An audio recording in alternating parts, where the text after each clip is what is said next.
It can be really hard to form new friendships as an adult.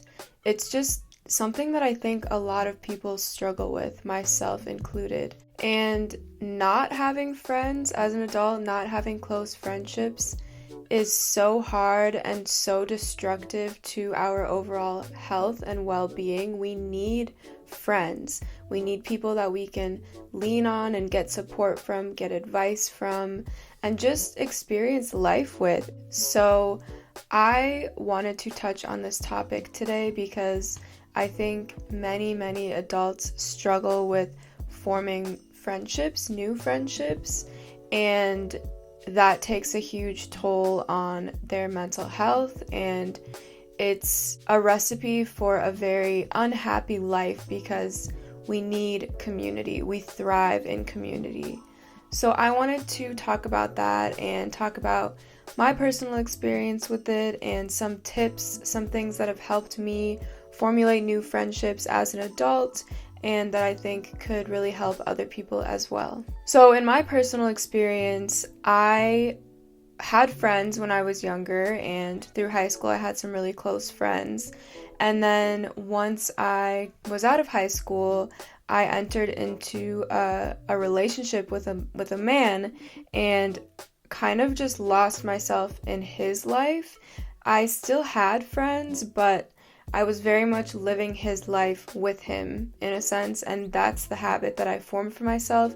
So when that relationship ended and I entered another one, I just continued on with that pattern and continued on with assimilating into my boyfriend's life and kind of spending all of my time with him and with his friends and not pouring enough energy into my own friendships, because it does take energy to uphold friendships. They're not something that are just gonna last and remain strong if we're not really paying any mind or attention to them. So I slowly lost the few friends that I did have. We lost touch, and I got to a point where I truly felt like I didn't have any friends. And that was very hard and a very dark time for me, and I experienced truly what it's like to be so lacking in friendship as an adult.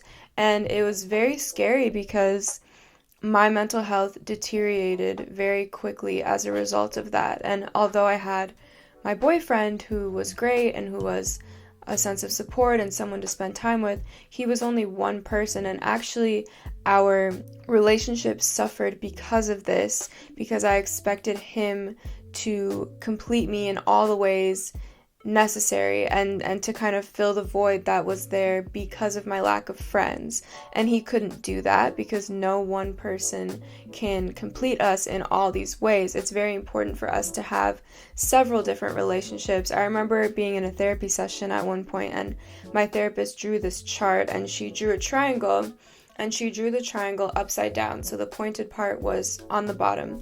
And she said, this is how you're balancing your life right now. You have your relationship here, and this is what you're expecting everything else in your life to kind of balance on. And so there's so much instability in that because you are expecting this one part of your life to fulfill you in every other way and to uphold you in every other way, and that's just not possible and not healthy, and you're bound to kind of tip over as a result of doing that. And so then she drew a triangle the normal way with the tip on the top, and explained that in this sense, you know, you have your relationship, but you also have your friendships, and you have your job or whatever it is, you have your other aspects of your life that are equally as important to you and that you are pouring energy into just as you are pouring it into your romantic relationship. And that's a much more balanced way to experience life. So I experienced that. That was a very hard time. And then I hit a point where my brother provided me with some very hardcore, honest advice, which was that I was the reason that I had no friends, because I got to a point where I was very much in a victim mind state, and I was like, I don't have any friends, I don't know why people aren't trying harder to connect with me and to build friendship with me, and kind of just pointing the finger out at the world around me. And my brother was like, look, you play a very big role in why you do not have friends, And if you want to change that, you are going to need to be the one to take action. And that was very, very hard to hear. I did not appreciate that advice at all in the moment. But looking back, it changed my life because it was what I needed to hear. And so I then embarked on this journey of recreating a social life and rebuilding friendships as an adult, and that was very hard, and I will get into how I did that and how I continue to do that. One point I want to make before I get into that is that I think that it's very possible to be friends with yourself, and I think it's very important to be friends with yourself because you are the person that you are with 24/7. We are in friendship with ourselves, and it's either an unhealthy friendship or a healthy one. And so I think it's very important to not overlook the value in seeing ourselves as one of our friends, because that has definitely been something that has helped me along the way, especially at a point where I did not have friendships. I really had to connect deeply with myself and comfort myself in order to make it through that time. And so that's just a little point I wanted to make. So one of the things I did that I think is a great approach to making friends is that I reached out to friends from the past, friends from childhood, high school, some point in my life that I had lost touch with along the way, and we had grown apart and got to be adults and weren't really a part of each other's lives anymore. But thanks to social media and how connected we all are in this day and age, it was very easy for me to get those people's contact information. And honestly, a lot of them, I still had their numbers in my phone.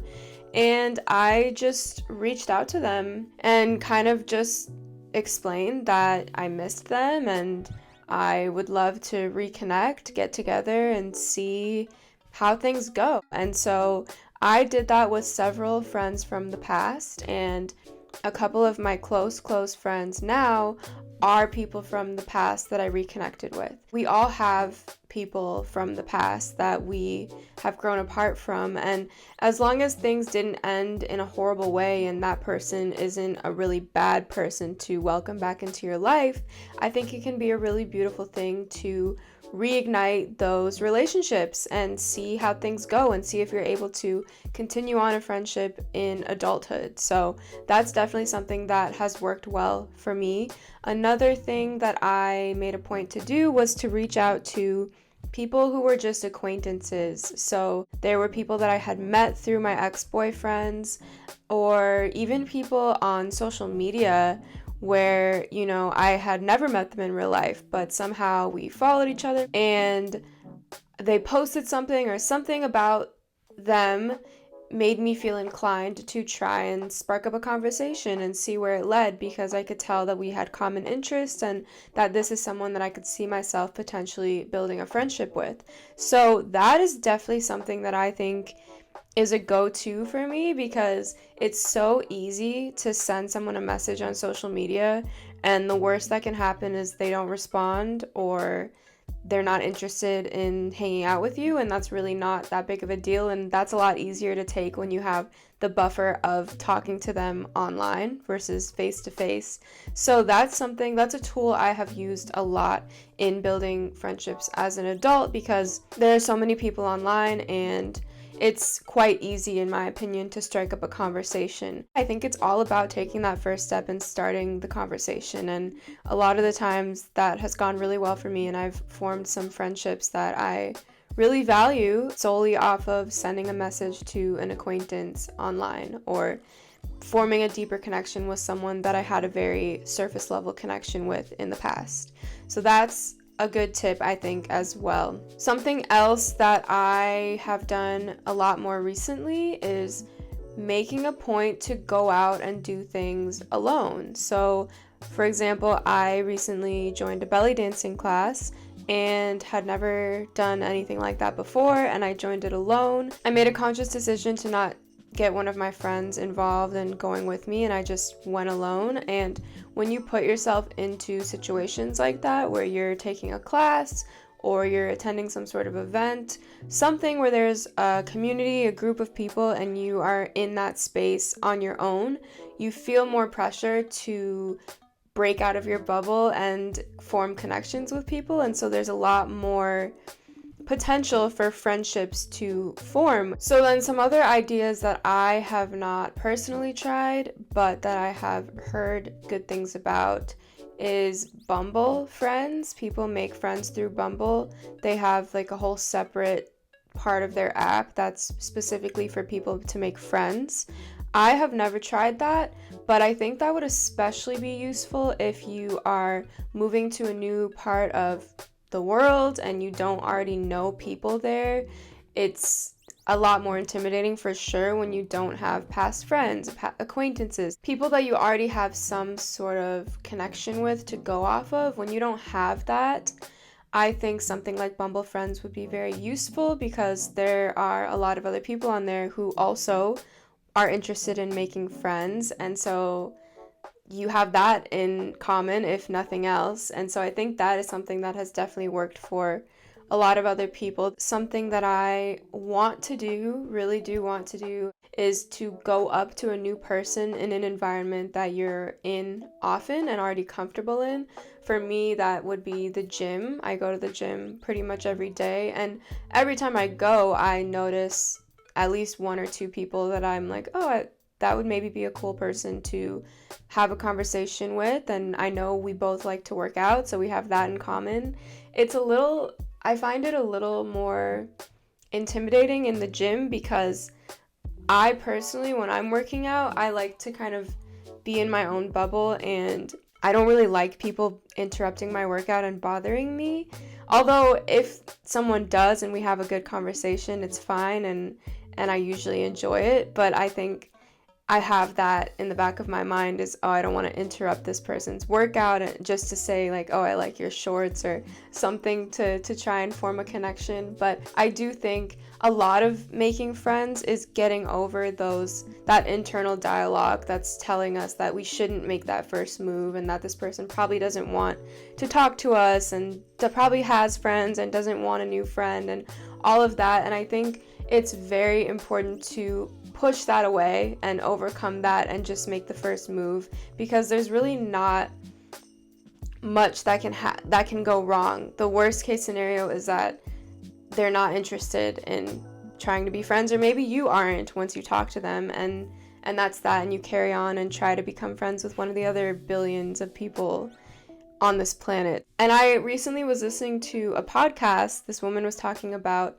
how she was doing research on introversion versus extroversion and whether an introvert can take steps to become an extrovert. And it piqued my interest because I'm definitely a more introverted person. This woman was talking about how some of the main steps that she incorporated into her life were to apply this 5-second rule, where if she has an inclination to go up to someone and talk to them, she would act on that right away, because she said after those first 5 seconds, you just get in your head way too much, and oftentimes you convince yourself that it's not a good idea and you don't end up doing it. And I think we have all experienced that. And so she was very adamant about just do it. If you have any desire to talk to someone, whether it's online or in person, just do it. And she also was saying it's important to think about the worst case scenario, and oftentimes the worst case scenario is not actually that bad. We'll be perfectly fine